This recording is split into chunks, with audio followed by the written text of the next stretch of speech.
भयकथा विचित्र सूड. गावाच्या टोकाला एक जुना वाडा होता. लोक म्हणायचे तिथे गेलात तर परत येणार नाही. पण रमेशला भीती नव्हती. काही वर्षांपूर्वी त्याने त्या वाड्यातील म्हाताया बाईची जमीन फसवणुकीने घेतली होती. ती बाई रडत म्हणाली होती, माझा सूड तुला गाठेल. रमेश हसला आणि सगळं विसरून गेला. एक रात्री अचानक वीज गेली. घरात अंधार पसरला. तेवढ्यात त्याला कुणी कुजबुजताना ऐकू आलं.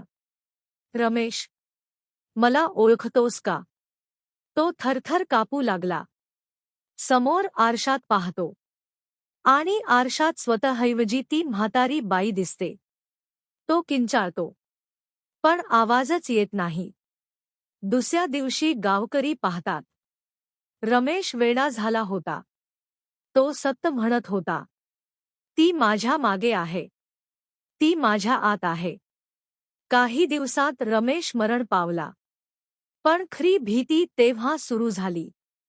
कारण आता त्या वाड्यातून दररोज आवाज येतो. सूड, अन्यायाचा सूड.